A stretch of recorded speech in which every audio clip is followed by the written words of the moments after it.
The fluorescent lights of Blackwood Financial Group flickered above my cubicle like they always did at 7 in the morning, before anyone else arrived, before the expensive perfumes and tailored suits filled the hallways, before I had to become invisible again. My name is Naomi Carter. I'm 28 years old, and I've been working at this company for 3 years. 3 years of arriving first and leaving last. 3 years of watching people with half my qualifications get promoted over me. 3 years of smiling when I wanted to scream.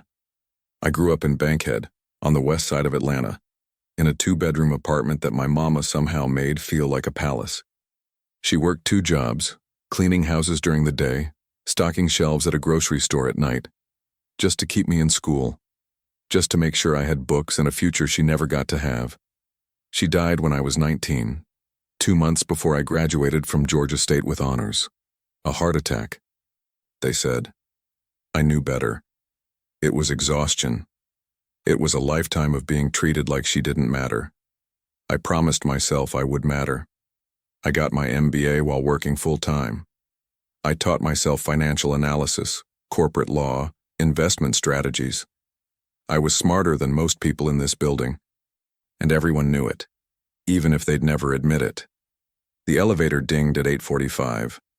I heard the click of heels before I saw her. Victoria Langston, Senior Vice President, blonde hair always perfect, lips always pressed into that thin smile that never reached her cold blue eyes. She was the kind of woman who looked through people like me, not at us. Naomi, she said, stopping at my cubicle. Not a greeting, an acknowledgement that I existed, barely. The Henderson files, I need them on my desk by 9. They've been on your desk since yesterday afternoon, Mrs. Langston. Her eyes narrowed. Then why didn't I see them? Because you don't see anything I do. I thought. But I smiled. I'll bring you another copy. She walked away without another word. I printed the files again. The 3rd copy that week. The morning passed like every other morning. I answered emails that should have gone to people with bigger titles. I fixed mistakes made by people with bigger salaries. I kept my head down and my mouth shut. At noon, the whisper started. Did you hear? He's coming today. Ethan Blackwood himself. First time in 3 years. I heard he's been running the European division. Something happened. They called him back. I didn't pay attention to office gossip. The Blackwood family owned this company, had owned it for 3 generations. I'd never seen any of them in person. They were names on letterheads, photographs in the lobby, not real people, just money walking around in expensive clothes. I was in the break room, eating the lunch I'd packed from home, leftover rice and beans, because that's what my budget allowed, when Derek Hamilton walked in with Meredith Cole. They didn't see me at first, or maybe they did and they just didn't care. Victoria's nervous, Meredith said, pouring herself coffee. You can tell she keeps fixing her hair. She should be nervous, Derek laughed. Everyone knows she's been inflating her numbers. If he looks too closely, he won't. These rich boys never do. They show up, shake hands, and go back to their penthouses. Still, keep your head down. Don't give him any reason to notice you. They left without acknowledging me. I finished my lunch alone. At 2:15, the entire floor went quiet. I looked up from my computer and saw him. Ethan Blackwood was not what I expected. He was tall, over 6 feet, with dark brown hair that fell just slightly out of place, like he'd run his hands through it too many times. His suit was expensive but not flashy. Navy blue. Simple. His jaw was sharp, his eyes were a deep green, and he walked like someone who was used to being watched but didn't care for it. He was handsome. I noticed that first, and I hated myself for noticing. Victoria rushed to greet him, all smiles now, all warmth that I'd never seen directed at anyone below her pay grade. Mr. Blackwood, what an honor to have you here. Let me show you around. I'd rather look around myself, he said. His voice was calm, measured. But thank you, Victoria. Her smile faltered for just a second, just long enough for me to see. He walked through the floor slowly, stopping at different desks, asking questions. Most people stuttered through their answers, too nervous to form complete sentences. He nodded, listened, moved on, and then he stopped at my cubicle. I didn't look up. I kept typing. What are you working on? His voice was directed at me. I knew it without looking. I could feel everyone's eyes on us. The quarterly analysis for the Morrison account, I said, finally meeting his gaze. There were discrepancies in the original projections. I'm correcting them. Discrepancies? He raised an eyebrow. Who did the original projections? I hesitated. The answer would get someone in trouble. The answer would also get me in trouble for saying it. I'm asking you a question, he said. Not unkindly, just directly. Derek Hamilton, I said quietly. He looked at me for a long moment. I couldn't read his expression. Then he nodded. What's your name? Naomi Carter. How long have you been here, Naomi Carter? 3 years. What's your title? Junior analyst. Something flickered in his eyes. Surprise, maybe. Or something else. 3 years as a junior analyst, he repeated. With work like this on your screen. Before I could respond, Victoria appeared at his side. Mr. Blackwood, the conference room is ready for your meeting. He looked at her, then back at me. We'll talk again, Naomi. And then he was gone. The rest of the afternoon was chaos. Victoria called an emergency meeting with all the senior staff. Meredith whispered to Derek that he should watch his back. And everyone looked at me like I'd done something wrong. At 5:30, I packed my bag to leave. Most people were still at their desks, trying to look busy in case Ethan Blackwood reappeared.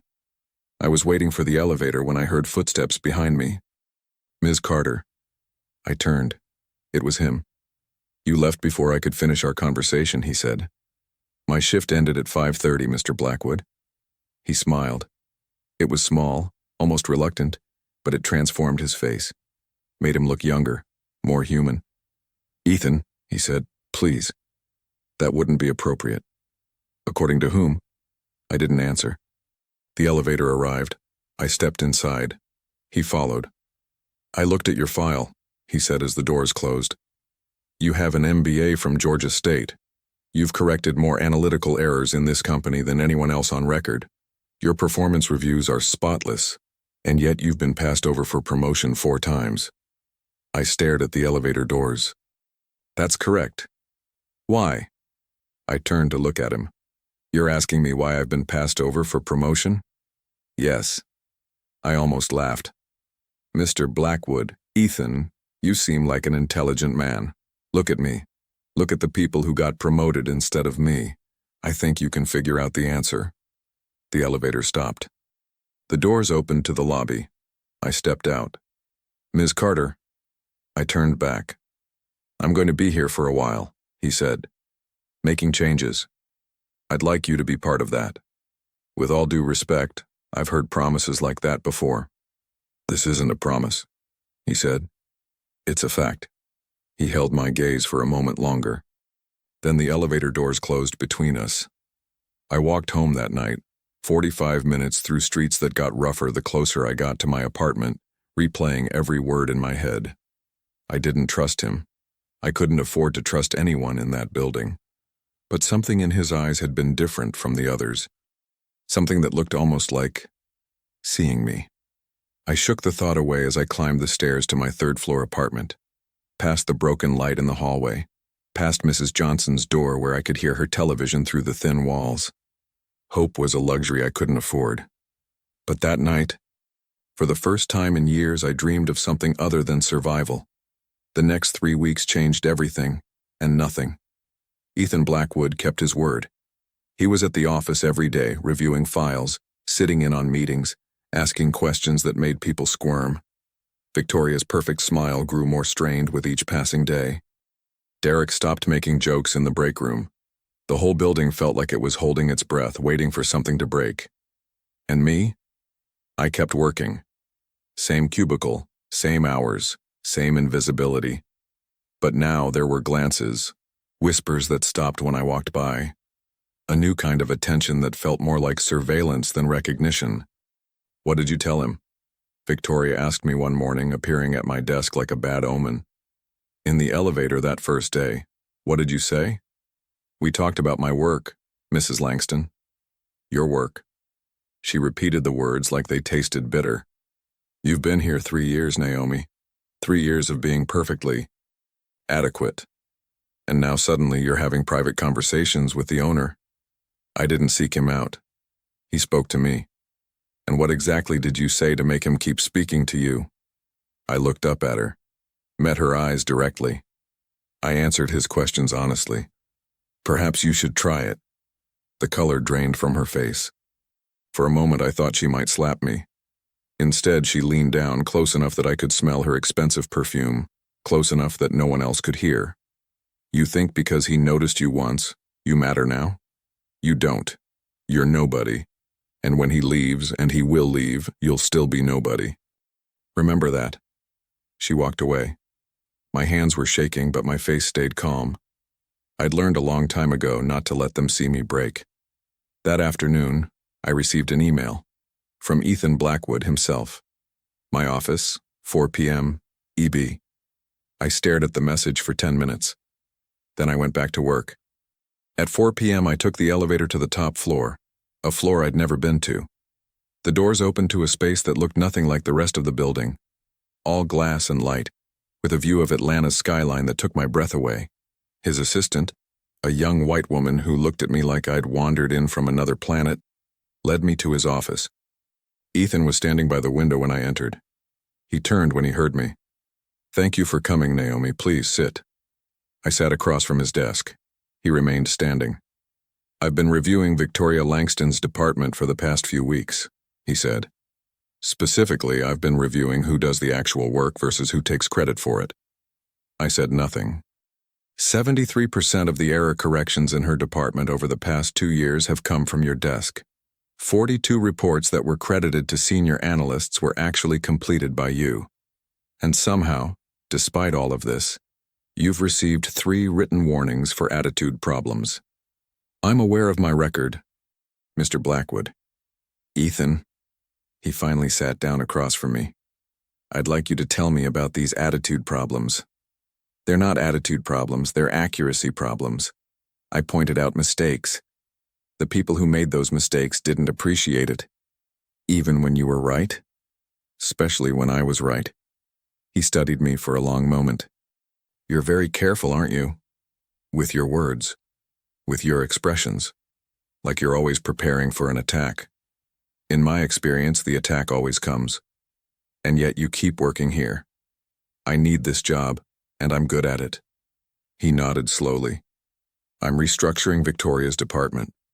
I'm removing Derek Hamilton from all client-facing work.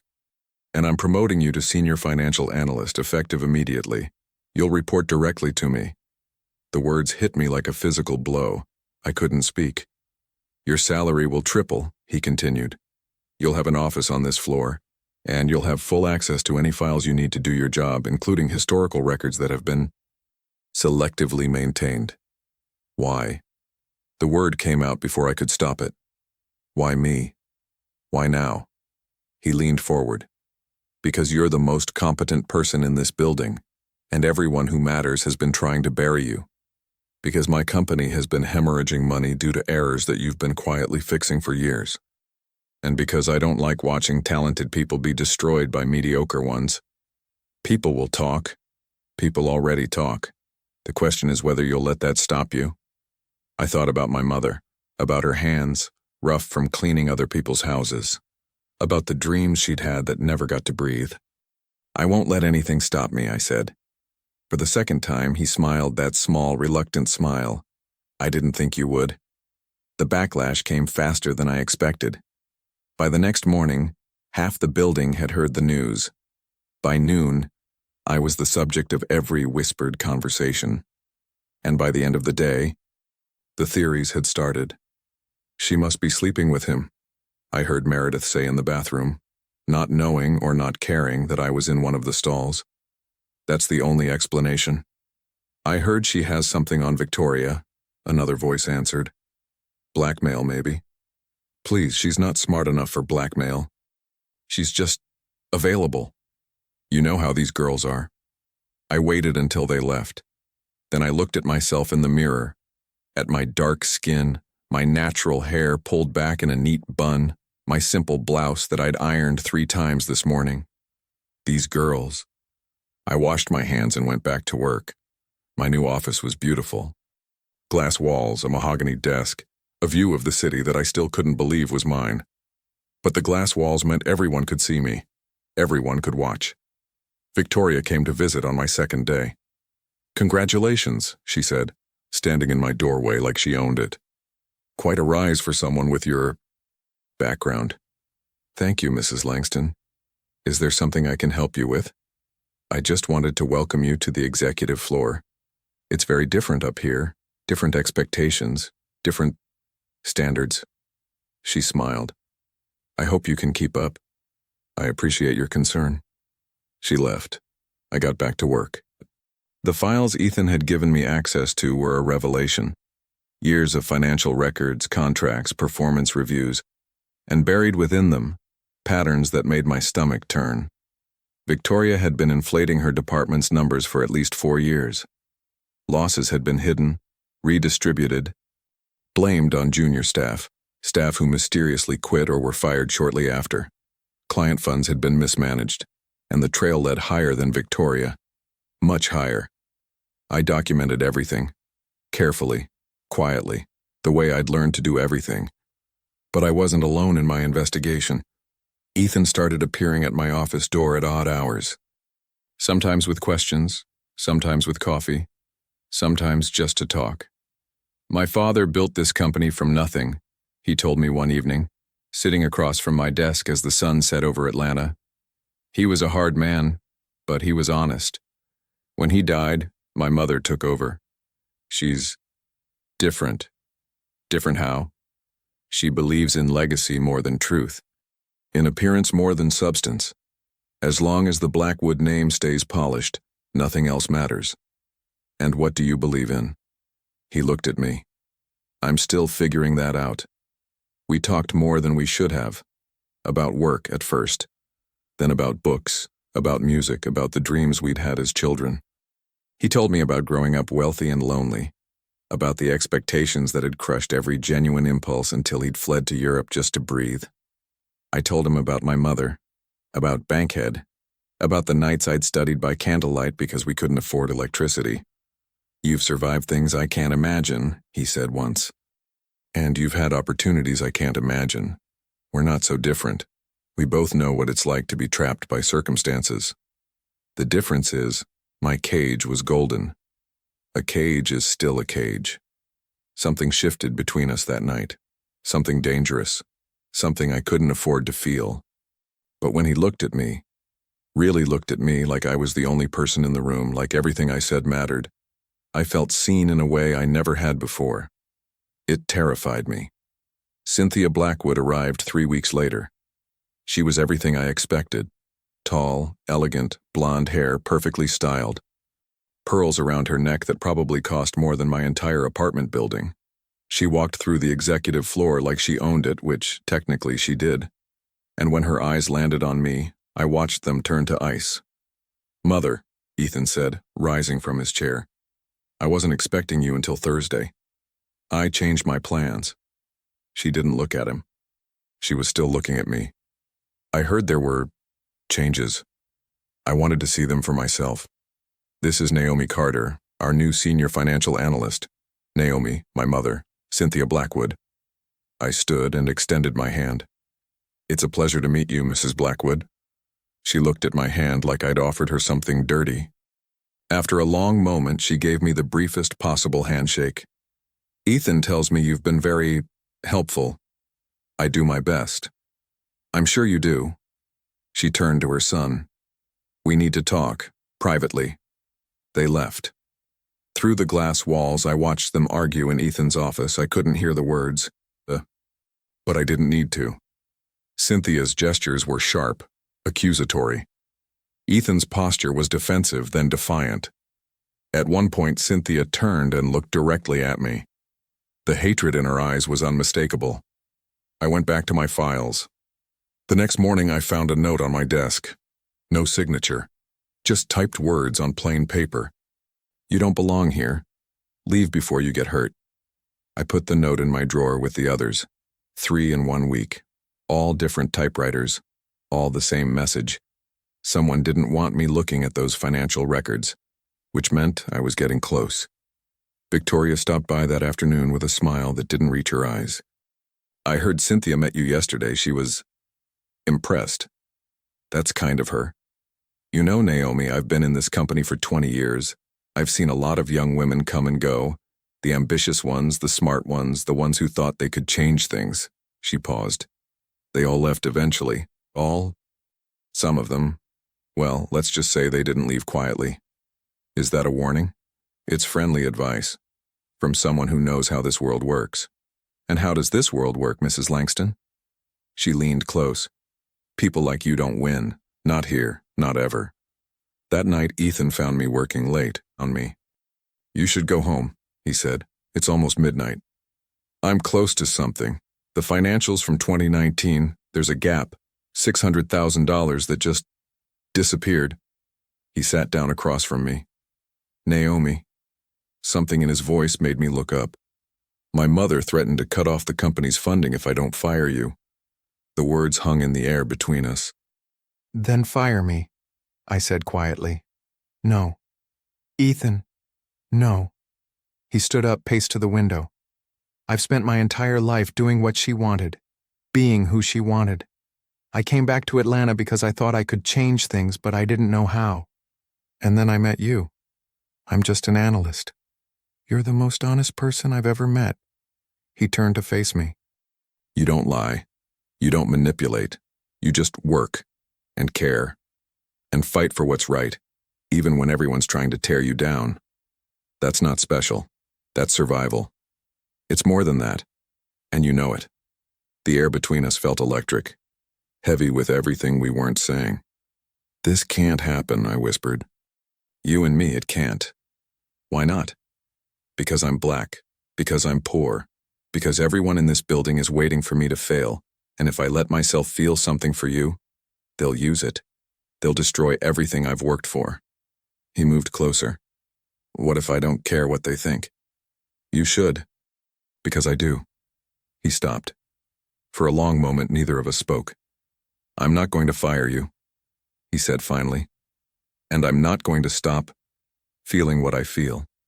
But I'll wait. Until you're ready. He left.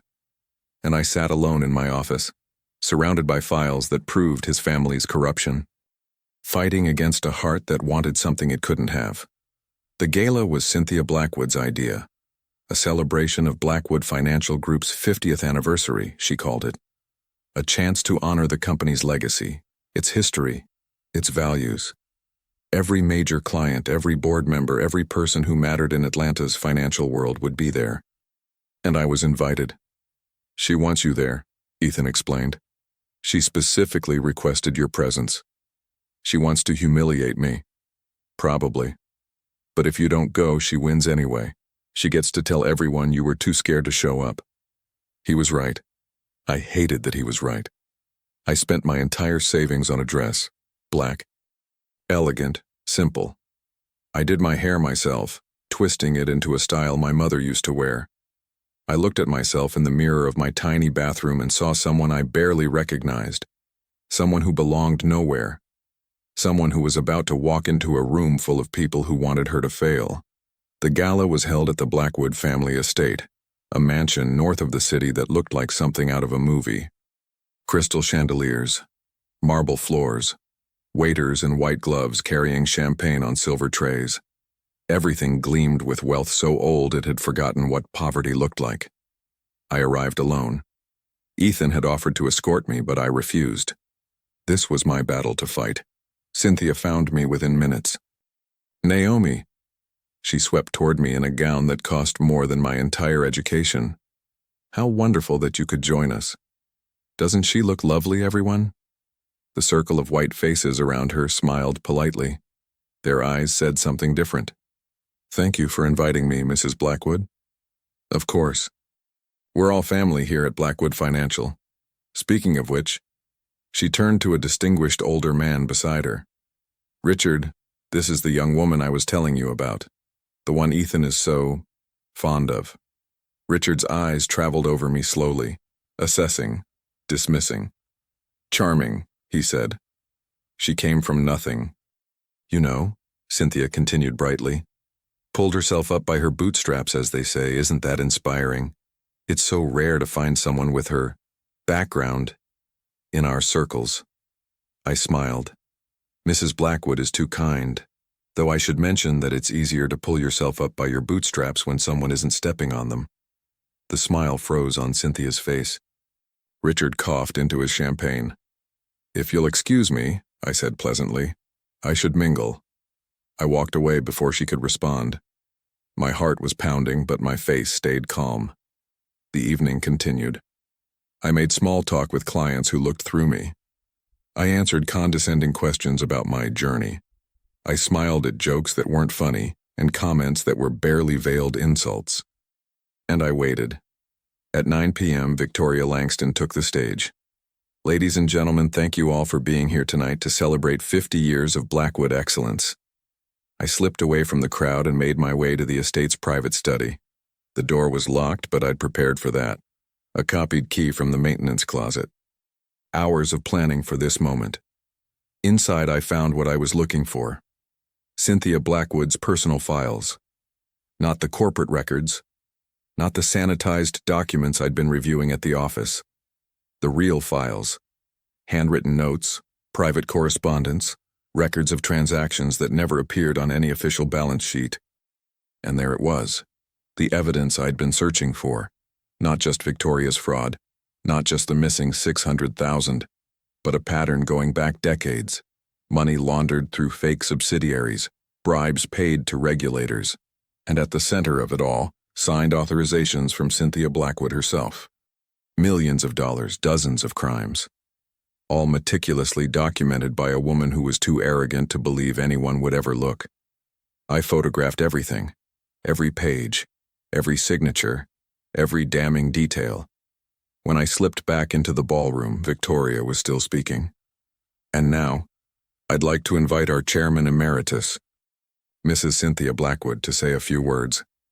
Cynthia took the microphone with practiced grace. Thank you all for being here. 50 years ago, my husband built this company on principles of integrity, excellence, and trust. Tonight, I want to honor that legacy and the people who uphold it. She paused. Her eyes found me in the crowd.